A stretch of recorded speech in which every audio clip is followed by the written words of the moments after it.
Script சொல்லியாச்சு சொல்லியாச்சு இதெல்லாம் சொல்லியாச்சு. அப்போ என்னதான் மேம் சொல்றது? இதுக்கு மேல நம்ம ஒன்னும் சொல்ல வேணாம். நம்ம ஆளுங்க தானே நம்மள இவ்ளோ தூரம் சப்போர்ட் பண்ணி கூட்டிட்டு வந்தாங்க. அவங்களுக்கு தெரியாதா அவங்களோட பெஸ்ட் ஹாலிடேஸ் நம்ம கூட தான்? கரெக்ட் தானே? GT Holidays, South India's #1 travel brand.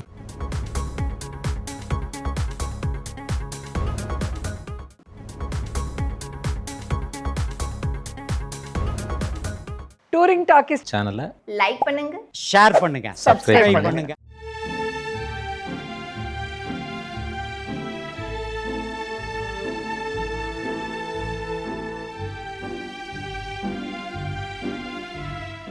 மறந்துடாதீங்க, பண்ணுவீங்க. டூரிங் டாக்கிஸ் ரசிகர்களுக்கு வணக்கம். வாங்க லென்ஸ் நிகழ்ச்சிக்கு போகலாம்.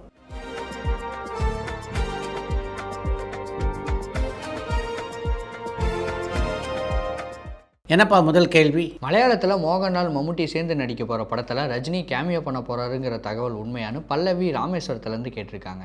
உங்கள் கேள்வியை பார்த்தவுடனே ரஜினிகாந்துடைய பத்திரிகை தொடர்பாளர்கிட்டையே இதை பற்றி நான் கேட்டேன். இது வரைக்கும் அப்படி எந்த ஒரு பேச்சுவார்த்தையும் அந்த படத்தில் நடிப்பதற்காக நடந்ததாக தெரியல அப்படின்றது தான் அவருடைய பதிலாக இருக்குது. ஓடிடியை பேன் செஞ்சால் இப்போ இருக்க சினிமா என்ன ஆகும்னு கோவை புதூர்லேருந்து பாபு கேட்டிருக்காங்க. ஒன்றும் ஆகிவிடாது அப்படின்றது தான் உண்மை. ஓடிடி வரலாம் போகலாம், சேட்டலைட் டிவிக்கள் வரலாம் போகலாம், ஆனால் சினிமா எப்போவுமே நிலைத்து நிற்கும். எஸ்ஜே சூர்யாவோட கில்லர் படம் என்னாச்சு, அந்த படம் எப்போ ரிலீஸ் ஆகும்னு முகமது சென்னையிலேருந்து கேட்டிருக்காங்க. கில்லர் திரைப்படத்தினுடைய படப்பிடிப்பு முடிவடைந்தால் தானே அந்த படத்தை எஸ்ஜே சூர்யா வெளியிட முடியும். இப்போ அந்த படத்தினுடைய படப்பிடிப்பு நடைபெற்று கொண்டிருக்கிறது. இன்னும் முடிவடைகின்ற கட்டத்துக்கே அது போகலை. வித்லவ் படம் ரிலீஸ் ஆகி 7 நாள் ஆகுது. அந்த படம் 50 கோடி வசூலை எட்டிருச்சான்னு ஈஸ்வரி ஒசூர்லேருந்து கேட்டிருக்காங்க. வித்லவ் திரைப்படம் உலக அளவிலே இது வரைக்கும் 25 கோடி ரூபாய் வசூல் செய்திருப்பதாக அந்த படத்தினுடைய தயாரிப்பாளர்களே விளம்பரம் கொடுத்துருக்காங்க. நீங்கள் பார்க்கலையா என்ன? சூர்யாவுக்கு முன்னாடி ஒரு இயக்கம் தொடங்கி தொண்டு செய்த நடிகர் யாராக இருக்காங்களான்னு ஈஸ்வரி திருவண்ணாமலையிலேருந்து கேட்டிருக்காங்க. சூர்யாவுக்கு முன்னே இயக்கமாக தொடங்கி தொண்டுகள் செய்யாமல் இருக்கலாம், ஆனால் இயக்கத்தெல்லாம் தொடங்காமல் தொண்டுகள் செய்த பல நடிகர்கள் இருக்காங்க. ஹாலிவுட் படங்களில் அங்கே இருக்க தலைவர்களை விமர்சனம் செய்கிற மாதிரி காட்சி வருவது ரொம்ப சாதாரணம். ஆனால் தமிழ் சினிமாவில் அப்படி இல்லை. இந்திய சினிமாவில் படைப்பு சுதந்திரம் இருக்கா இல்லையான்னு மத்திஷான் ஸ்ரீலங்காலேருந்து கேட்டிருக்காங்க. ஒரு 10 ஆண்டுகளுக்கு முன்னால் வரைக்கும் அரசியல் தலைவர்களை கூட விமர்சிக்கக்கூடிய ஒரு சுதந்திரம் தமிழ் சினிமாவிலும் இருந்ததாகத்தான் நான் நினைக்கிறேன். சமீப காலமாகத்தான் அந்த சுதந்திரம் கட்டுப்பாட்டுக்குள்ளே கொண்டு வரப்பட்டு கொண்டிருக்கிறது. 20 வருஷம் முன்னாடியே டூட் மாதிரி ஒரு கதை எழுதினேன்னு பார்த்திபன் சொல்லியிருக்காரு. அவர் அப்பயே அந்த படமாக எடுக்கலான்னு கண்ணன் திருநெல்வேலியிலேருந்து கேட்டிருக்காங்க. ஒரு திரைப்படம் உருவாவதற்கு கதையை மட்டும் எழுதிட்டா போதுமா என்ன? கதைக்கேற்ற நட்சத்திரங்கள் வேண்டும், அந்த கதையை சரியானபடி தயாரிக்க ஒரு நல்ல தயாரிப்பாளர் வேண்டும். இத்தனையும் அமைஞ்சாதானே ஒரு படத்தை எடுக்க முடியும். அப்படி எல்லாம் அமையாதனால்தான் அந்த காலகட்டத்தில் பார்த்திபன் அந்த கதையை படமாக்கலை அப்படின்னு நினைக்கிறேன். காந்தா படம் ரிலீஸ் ஆனப்போ பாக்யஸ்ரீ போஸை பற்றி ரொம்ப பரவலாக பேசினாங்க. ஆனால் இப்போ வரைக்கும் அவருக்கு அடுத்த தமிழ் பட வாய்ப்பு கிடைக்காமலே இருக்குது. அதுக்கு காரணம் என்னென்னு பிரேம் கடலூர்லேருந்து கேட்டிருக்காங்க. தமிழ் சினிமா உலகத்தில் மட்டும் இல்லை, எல்லா திரையுலகத்திலுமே ஒரு நடிகை திறமையானவராக இருந்தால் மட்டும் போதாது அப்படின்னு தான் நினைக்கிறாங்க. அந்த நடிகை வெற்றி நடிகையாகவும் இருக்கணும். அப்போ தான் அவருக்கு தொடர்ந்து வாய்ப்புகள் குவிகின்றன. ஒரு சில நடிகைகளை பார்த்துருப்பீங்க, மிக பிரமாதமாக நடிச்சிருக்க மாட்டாங்க, ஆனாலும் அவங்களுடைய படம் இருக்குது, அது மிகப்பெரிய அளவிலே வெற்றி பெற்றிருக்கும். அப்படி வெற்றி பெற்ற உடனே அவங்கள ஒப்பந்தம் செய்ய தயாரிப்பாளர் பல பேர் க்யூவில் நிற்பாங்க. அதுதான் அன்றிலிருந்து இன்று வரை இங்கே நடைபெற்று கொண்டிருக்கிறது. நடிகர் ஜெய் நடித்த கருப்பர் நகரம் படம் இந்த வருஷமாவது ரிலீஸ் ஆகுமான்னு திருப்பூர்லேருந்து லக்ஷ்மணன் கேட்டிருக்காங்க.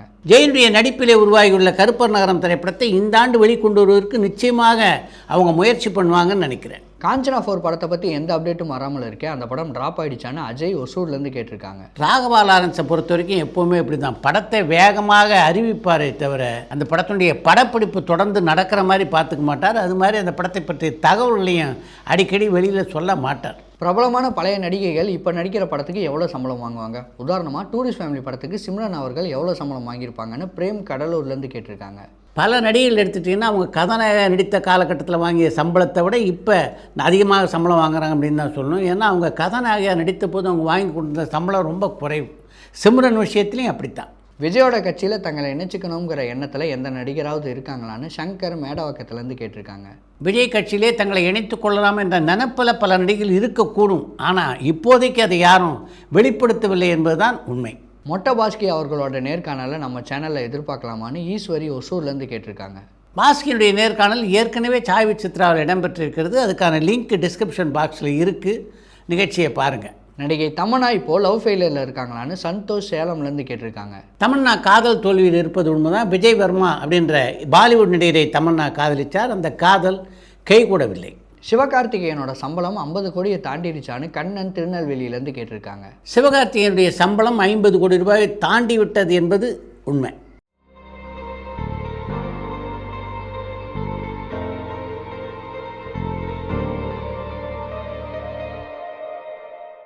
பேன் இந்தியா படங்கள் எடுக்கிற டேரக்டர்களுக்கு நீங்கள் கொடுக்குற ஒரு அட்வைஸ் என்னன்னு நெல்லையிலேருந்து ஐயப்பன் கேட்டிருக்காங்க. பேன் இந்தியா படங்களை உருவாக்குகின்ற இயக்குநர்களுக்கு நான் சொல்ல விரும்புகிற ஒரே ஒரு விஷயம் இதுதான். பேன் இந்தியா படம் இருக்காக எல்லா மொழிகளிலிருந்தும் ஒரு கதாநாயக நடிகரை தேர்ந்தெடுத்து அந்த படத்தில் நடிக்க வச்சுட்டா மட்டும் அது பேன் இந்தியா படம் ஆகிவிடாது என்பதை முதல்ல அவங்க புரிஞ்சுக்கணும். ஒரு நல்ல திரைக்கதையை உருவாக்கி அந்த திரைக்கதைக்கு யார் யாரெல்லாம் தேவைப்படுகிறார்களோ அப்படிப்பட்ட நட்சத்திரங்களெல்லாம் ஒப்பந்தம் செய்து படம் எடுத்தால் தான் படம் சிறப்பாக அமையும்.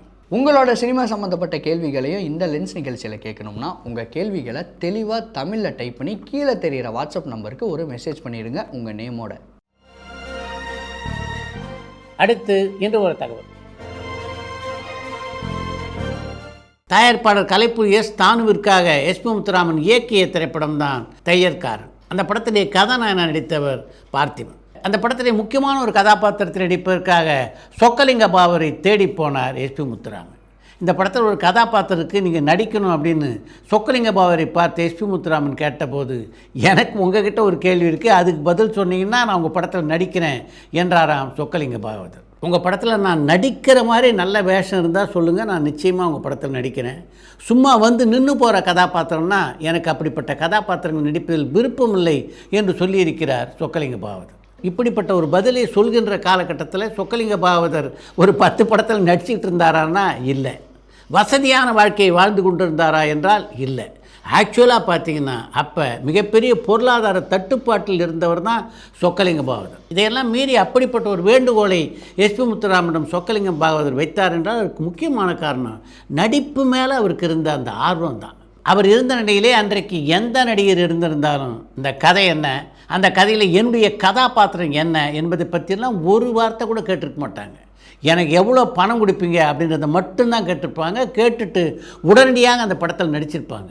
அதையெல்லாம் தாண்டி சொக்கலிங்க பாவதி எனக்கு சரியான வேஷம் இருக்கான்னு கேட்டார் பாருங்கள்.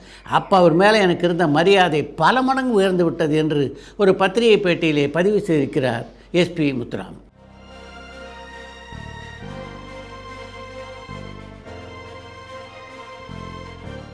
இத்துடன் இன்றைய லன்ச் நிகழ்ச்சி நிறைய பெறுகிறது. மற்றும் அடுத்த லன்ச் நிகழ்ச்சியிலே சந்திப்போம். டூரிங் டாக்கீஸ் சேனலை லைக் பண்ணுங்க, ஷேர் பண்ணுங்க, சப்ஸ்கிரைப் பண்ணுங்க.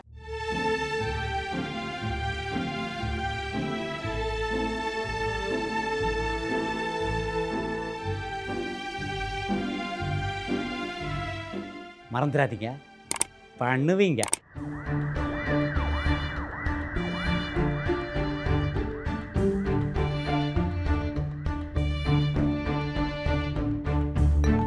பரபரப்பான சினிமா செய்திகள், நட்சத்திரங்களின் பேட்டிகள், சினிமா வரலாறு ஆகியவற்றை பார்க்கவும் படிக்கவும் உங்களுக்கான இணையதளம் touringtalkies.co.